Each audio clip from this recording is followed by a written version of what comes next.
मैं आगे बढ़ना चाहूँगा। हमारे साथ कम्युनिस्ट पार्टी ऑफ इंडिया के लीडर और जेएनयू स्टूडेंट्स यूनियन के फॉर्मर प्रेसिडेंट कन्हैया कुमार भी मौजूद हैं। मैं इस वक्त कन्हैया से रिक्वेस्ट करना चाहूँगा। हम और भी कुछ पैनलिस्ट का अभी भी इंतजार कर रहे हैं। I hope they will join us soon, but for now मैं अब कन्हैया कुमार से रिक्वेस्ट करना चाहूँगा कि आप अपनी बात को आगे रखें।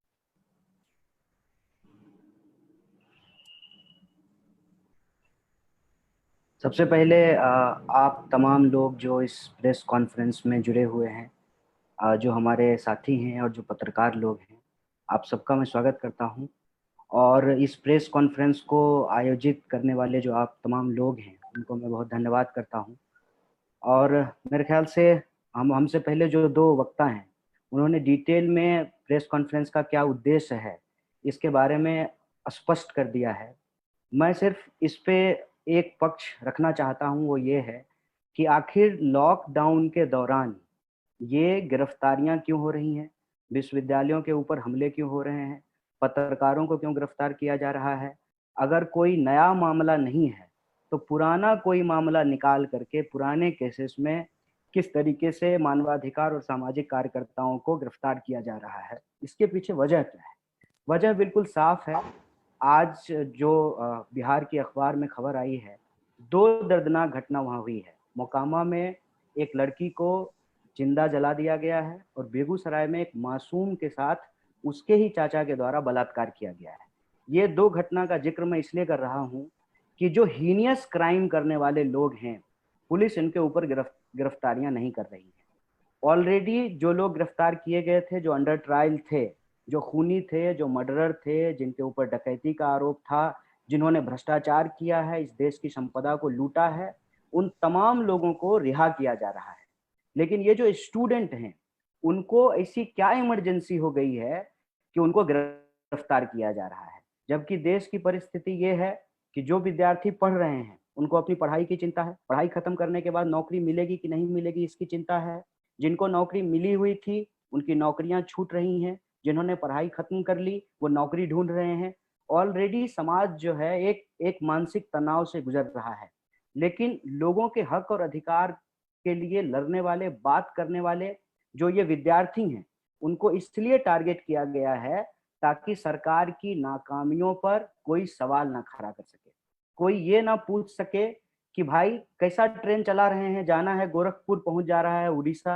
आप कह रहे हैं कि लोगों को पटरियों पे नहीं चलना चाहिए, पटरी पे सो गए इसलिए उनकी मौत हो गई। लेकिन जो ट्रेन से आ रहे थे, जिस ट्रेन को 24 घंटे में पहुंचना था, वो ट्रेन जो है 110 घंटे में पहुंची और उसमें 9 लोगों की मौत हो गई। इस पे कोई सवाल नहीं खड़ा कर सके। कोई ये ना सवाल खड़ा कर सके कि आज भोपाल में पीपीई किट पहनने के चलते 5 स्वास्थ्य कर्मी बेहोश हो गए, जिन स्वास्थ्य कर्मियों के लिए थाली बजाए थे तमाम लोग। ये जो बुनियादी सवाल हैं, इन सवालों पर देश का नजर ना हो। और ये विद्यार्थी जिनको गिरफ्तार किया गया है, ये साधारण विद्यार्थी नहीं है। ये सिर्फ अपनी पढ़ाई नहीं करते हैं, ये पढ़ाई के साथ साथ समाज के लिए जो जरूरी चीज है उनके ऊपर भी ये सवाल खड़ा करते हैं। एक एक करके लॉकडाउन की आड़ में, लॉकडाउन का फायदा उठा करके विद्यार्थियों को गिरफ्तार किया गया है। और जिस तरीके से ये गिरफ्तारियां हुई हैं, जिस तरीके से विश्वविद्यालयों पे हमले हो रहे हैं, उससे ये स्पष्ट है कि ये सरकार हम लोगों को अंग्रेजों की याद दिला रही है। और इस देश में लोकतांत्रिक आवाजों को दबाने के लिए और सीए, एनआरसी, एनपीआर के खिलाफ जो लोग लड़ रहे थे, उनको खास करके इसलिए टारगेट किया गया है कि इसमें एक तीर से दो शिकार किया जाए। एक तो सीए, एनआरसी, एनपीआर के दौरान जो लोग एक्टिव थे उनसे बदला भी निकाला जा सके, सरकार बदले की राजनीति कर रही है। और दूसरा, अगर इन विद्यार्थियों को डराएंगे, इनको जेलों में डालेंगे, तो बाकी विद्यार्थियों को ये मैसेज जाएगा कि कल को अगर तुम भी सरकार के खिलाफ कुछ बोलोगे तो तुमको भी इन लोगों की तरह जेल में डाल सकते हैं। ये साजिश के तहत ये तमाम काम की जा रही है। हमको लगता है कि लॉकडाउन अपनी जगह पे है, कोरोना महामारी अपनी जगह पे है, इससे हम लोगों को निपटना है। लेकिन इस तरीके पर भी हम लोगों को विचार करना पड़ेगा। जैसे आज हम लोग प्रेस कॉन्फ्रेंस कर रहे हैं, नए तकनीक के माध्यम से, नए तरीके से हम लोग अपनी बात को मीडिया तक पहुंचाने की कोशिश कर रहे हैं। उसी तरीके से सरकार तक भी हम लोग अपनी किस तरीके से अपनी बात को पहुंचा सकते हैं, ये हमारा पहला कदम है। मीडिया के साथियों से अनुरोध है कि आप सरकार तक हमारी बात को पहुंचाएं। कल को अगर सरकार लॉकडाउन की आड़ में बदले की राजनीति अगर नहीं खत्म करती है, जो हमले किए जा रहे हैं विश्वविद्यालयों पे और विद्यार्थियों के ऊपर, सामाजिक और मानवाधिकार के कार्यकर्ताओं के ऊपर, अगर इस पे ये रोक नहीं लगाते हैं तो मजबूरन नए तरीके से लॉकडाउन और कोरोना के जो नियम हैं, जो प्रतिबंध हैं, उसको मानते हुए हमको अपनी आवाज को उठाने का प्रयास करना पड़ेगा। बहुत बहुत शुक्रिया। कि जामिया और एएमयू का खास करके जिस तरह से उसको टारगेट किया गया है, कि आपको लगता है कि ये सरकार की तरफ से मुस्लिम इंस्टीट्यूशंस की खास करके एक सेलेक्टिव टारगेटिंग है, और जिस तरह से कोरोना शुरू होने के बाद भी कोरोना जिहाद और फिर जामिया के स्टूडेंट्स को अरेस्ट करके उनको दिल्ली वायलेंस का दोषी बताने की कोशिश की है, तो इसमें क्या आपको लगता है कि सरकार पर्टिकुलरली मुसलमानों को चुन के टारगेटिंग कर रही है क्योंकि वो इजी विक्टिम्स है? कन्हैया कुमार। जिस साथी ने भी ये सवाल पूछा है, कई साथियों की तरफ से असल में हाँ, मैंने जोड़ करके एक सवाल बना दिया उसको। सभी साथियों का बहुत बहुत शुक्रिया। सवाल जो पूछा गया है उससे संबंध में मैं एक बात स्पष्ट कर दूं। प्रधानमंत्री जी ने अपनी तकरीर में कहा, अपने भाषण में कहा कि आपदा को अवसर के तौर पे देखना चाहिए, लेकिन हमको लगता है कि ये अवसर इस रूप में देखना चाहिए था कि देश में और रोजगार कैसे पैदा किया जाए, गरीबी को कैसे कम किया जाए, हम आत्मनिर्भर अपने उत्पादनों में कैसे बने। लेकिन उनके जो मुलाजिम हैं शायद उसको गलत तरीके से ले लिए। वो अवसर को इस रूप में देख रहे हैं कि कैसे इस देश में जो बोलने वाले लोग हैं उनको चुप करा दिया जाए। जहां तक सवाल है स्पेसिफिकली मुस्लिम कम्युनिटी को टारगेट करने का, तो इस संबंध में मैं ये कह दूं कि जो व्यवस्था आज हमारे सत्ता पे काबिज है, उसकी शुरू से ही एक पहल रही है कि समाज को कैसे धर्म के नाम पे बांटा जाए। और इसकी शुरुआत 2014 में नहीं हुई है। दरअसल इसकी शुरुआत आजादी के आंदोलन के दौरान ही हो गया था कि कैसे भारतीय समाज को धर्म के आधार पर दो अलग अलग हिस्सों में बांटा जा सके। और मैं समझता हूं कि उसका जो बीजारोपण किया गया था आजादी के आंदोलन के दौरान, और आज जब ये सत्ता में आ गए हैं तो ये उसका फसल काटने की कोशिश कर रहे हैं। आप देखेंगे बार बार जो नैरेटिव इस देश में घूम घूम करके चलता है, वो ये कहा जाता है कि जो मुसलमान भारत में रहते हैं वो भारत में रहते हैं, लेकिन वो समर्थन जो है वो भारत के विरोध करने वाले लोगों को करते हैं। तो वो क्या कहना चाहते हैं? वो दरअसल इस देश के भीतर ही एक इंटरनल इनमी खड़ा करने की कोशिश करते हैं कि पाकिस्तान तो मान लीजिए बंटवारा होकर के भारत से अलग होकर के चला गया, लेकिन आपके मोहल्ले में, आपके टोले में कैसे एक पाकिस्तान खड़ा किया जाए, कैसे साथ में जो खेलने वाले लोग हैं, जो एक साथ ही क्रिकेट खेलते हैं, उनको आपस में कैसे बांट दिया जाए, एक साथ ही उनका व्यवसाय चलता है, उनकी दुकानें चलती हैं, उनको आपस में कैसे बांट दिया जाए। और ये धर्म के आधार पे टारगेटिंग इसलिए होती है कि जब जब देश धर्म के बहस में उलझा रहेगा तो फिर लोग ये सवाल नहीं पूछेंगे कि आखिर इस देश में जीडीपी का 1.5% हेल्थ पे क्यों खर्च किया जाता है, आखिर इस देश में जीडीपी का कम से कम 6% जो है वो एजुकेशन पे क्यों नहीं खर्च किया जाता है, 45 साल में देश में सबसे ज्यादा बेरोजगारी क्यों है, क्यों जो हमारे मजदूर हैं, जो इस देश की अर्थव्यवस्था का चक्का चलाते हैं, उनको आज रोटी नहीं मिल रही है। उनको सपना दिखाया गया था कि भाई आपको बुलेट ट्रेन देंगे, और वो अच्छे दिन के वादे में वोट भी किए थे। बुलेट ट्रेन तो छोड़ दीजिए, साधारण जनरल ट्रेन उनको नहीं मिल रहा है, और जो ट्रेन मिल रही है उसको पहुंचना था गोरखपुर, वो पहुंच जाता है कहीं और। एक अंग्रेजी हिंदी गाना है कि पहुंचना था जापान पहुंच गए चीन। ये जो पूरी की पूरी परिस्थिति है जिसको हम कहते हैं बुनियादी सवाल से लोगों को गुमराह करना, उसके तहत ये टारगेटिंग की जाती है। और बात सिर्फ यहीं तक नहीं रुकती है।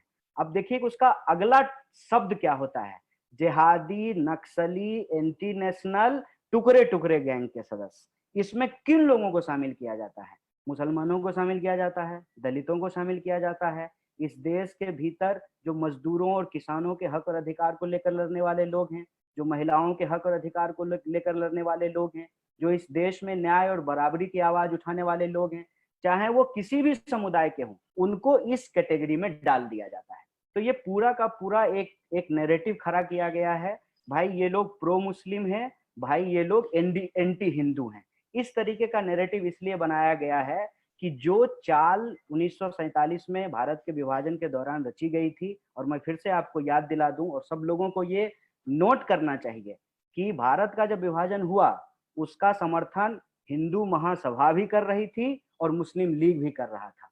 और मुस्लिम लीग के जो समर्थन करने वाले लोग थे वो पाकिस्तान चले गए, जो गांधी को समर्थन करने वाले लोग थे, जो मौलाना अबुल कलाम आजाद को समर्थन करने वाले लोग थे, जो इस देश में कहते थे कि हम हिंदू हो या मुसलमान हो, सिख हो या ईसाई हो, हम सब हिंदुस्तानी हैं और मिल करके साथ रहेंगे, वो लोग यहाँ रुके थे। और आज उनको इस देश में रुकने की सजा दी जा रही है। बार बार उनसे इस देश का नागरिक होने का कभी प्रमाण पत्र मांगा जाता है, कभी उनसे देशभक्त होने का प्रमाण पत्र माना जाता है, और ये नैरेटिव खड़ा किया जाता है कि ये जो तमाम विश्वविद्यालय हैं जिनके नाम थोड़ा मुसलमान सा लगे देखने में, उनको आतंकवादियों का अड्डा बताया जा सके, और उनके हक के लिए जो यूनिवर्सिटी खड़ा हो, चाहे जेएनयू खड़ा हो, चाहे एचसीयू खड़ा हो, चाहे इलाहाबाद यूनिवर्सिटी खड़ा हो, चाहे बनारस यूनिवर्सिटी हिंदू यूनिवर्सिटी खड़ा हो, उस यूनिवर्सिटी के जो विद्यार्थी हैं उनको इस टुकड़े टुकड़े गैंग के फ्रेमवर्क में डाला जा सके, और लोगों के जो बुनियादी सवाल हैं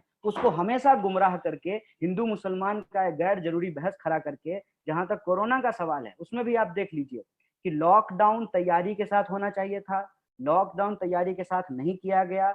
लॉकडाउन करने के बाद इस देश में हजारों लाखों करोड़ों लोगों को परेशानी हुई, डॉक्टरों के पास पीपीई किट नहीं है, लोगों के पास दवाइयां नहीं पहुंची हैं, टेस्टिंग नहीं हो रहा है, अर्थव्यवस्था की हालत जो पहले से खराब थी वो और ज्यादा खराब हो गई है, बेरोजगारी का दर लगातार बढ़ रहा है।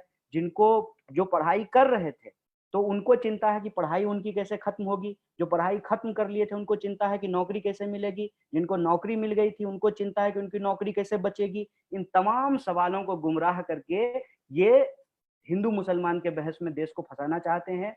इसीलिए जिन साथियों ने भी ये प्रश्न किया है उनसे भी हमारा यही आग्रह है कि ये जो पूरा का पूरा मामला है, जिस तरीके से विद्यार्थियों को गिरफ्तार किया गया है, जैसा कि बाकी साथियों ने भी आपसे अपील किया है कि आप केस के मेरिट को जाकर के देखिए, और कोई भी केस उठा करके देख लीजिए। अगर हम लोग अपने ही केस का उदाहरण दें, इतने साल हो गए हैं, दिन रात प्राइम टाइम चला था कि देश के खिलाफ बोला गया है, क्या हुआ है उस मामले में, क्यों उस पे जो है फास्ट ट्रैक कोर्ट का गठन क्यों नहीं किया गया है? क्योंकि उनको मालूम है कि इन सारे केसेस से ये लोग निर्दोष होकर के निकल जाएंगे।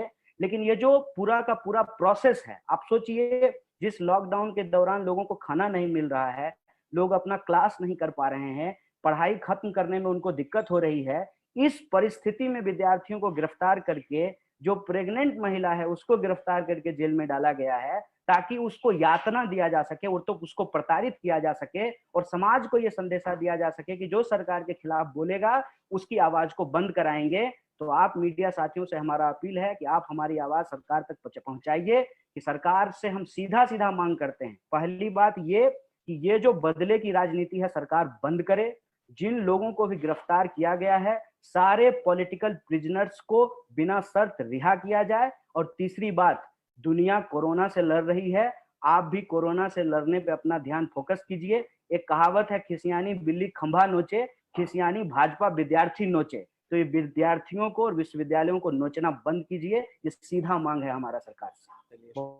कन्हैया जी, कुमार के लिए सवाल ये है, प्रिंट की फातिमा खान जर्नलिस्ट हैं, is there a reason why you have been absent from this conversation against the arrests for so long? As someone who rose out of the students movement, do you think you should be at the forefront of this fight against students? Kanhaiya, आप इसको respond करना चाहेंगे? साथी, ये जो सवाल उन्होंने पूछा है, बहुत सारे लोगों के मन में ये सवाल हो शायद कि क्यों हम लोग बहुत एक्टिव नहीं हैं। और इस प्रेस कॉन्फ्रेंस की एक अच्छी बात यह है कि शुरू में ही लोगों ने इसको स्पष्ट कर दिया कि हम लोग क्यों नहीं कर पा रहे हैं, और हम लोग नहीं कर पा रहे हैं यही अवसर है सरकार के लिए कि लोग घर से बाहर नहीं निकल पाएंगे, बहुत बोल नहीं पाएंगे, रैलियां नहीं कर पाएंगे, प्रोटेस्ट नहीं कर पाएंगे क्योंकि लॉकडाउन है।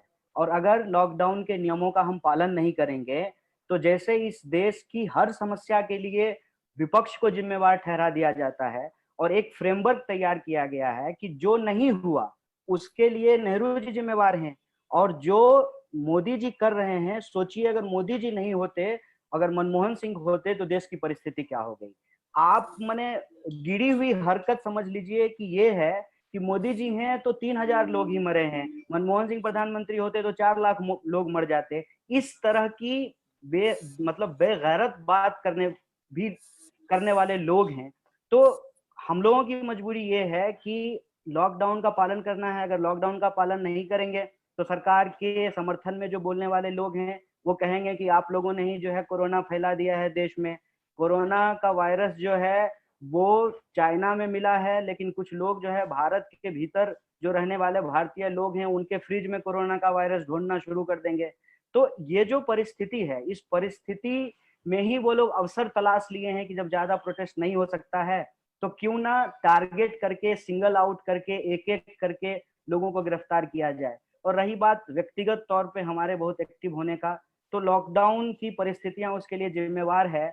और हमारे जैसे लोग कैसे एक्टिव नहीं होंगे, हमको तो हर हाल में एक्टिव होना पड़ेगा। उसकी वजह ये है कि हम ये समझते हैं कि हमारी पीठ भले अलग अलग हो लेकिन सत्ता का डंडा एक है। जब हम ये बात समझते हैं तो हम अपनी पीठ अलग अलग ना रखें, हम अपनी लड़ाइयों को टुकड़ों टुकड़ों में ना लड़ें, बल्कि उनको मिला करके एक बेहतर समाज के निर्माण के लिए अपनी लड़ाई को हमको लड़नी है। और जहां तक सिंगल आउट करने का बात है, तो ठीक कहा हमारी जामिया के एक साथी ने कि यही तो कोशिश है उनकी कि लोगों को आपस में बांटा जाए, लोगों को डराया जाए।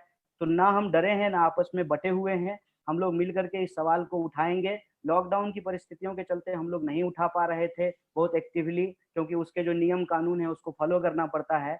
और हमारे लिए जरूरी और भी हो जाता है कि आज हम सब लोग जितने लोग बात कर रहे हैं, शायद हम में से किसी को पता नहीं है कि किसकी गिरफ्तारी कब हो जाएगी। तो ये सवाल एक्चुअली डाइवर्ट किया गया है। और मैं प्रिंट की अपनी साथी से अपील करना चाहता हूँ कि जब इस तरह का सवाल फ्रेम किया जा रहा हो कि जिग्नेश क्या कर रहे हैं, कन्हैया क्या कर रहे हैं, तो उस समय बेसिकली ये सवाल पूछा जाना चाहिए कि जब देश में हजारों लाखों प्रवासी मजदूर पैदल घर जा रहे हैं तो देश के श्रम मंत्री क्या कर रहे हैं, लेबर मिनिस्टर कौन है? देश को पता ही नहीं है कि लेबर मिनिस्टर कौन है। जब कोरोना चल रहा है तो स्वास्थ्य मंत्री जो है वो लूडो खेल रहे हैं। जब देश के विश्वविद्यालय बंद कर दिए गए हैं तो हमारे जो शिक्षा मंत्री हैं वो टीवी देखते हुए फोटो डालते हैं। तो जो सवाल सत्ता से पूछा जाना चाहिए, वो सवाल जो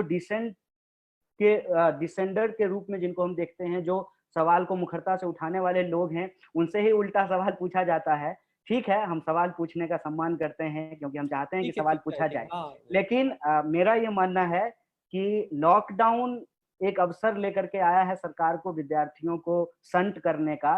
तो हम इस अवसर में यह कोशिश कर रहे हैं कि कैसे लॉकडाउन का पालन करते हुए एक तरीका निकाला जाए और अपनी आवाज सरकार तक भी पहुंचाया जाए और लोगों को भी आपस में संगठित किया जाए। बहुत बहुत शुक्रिया।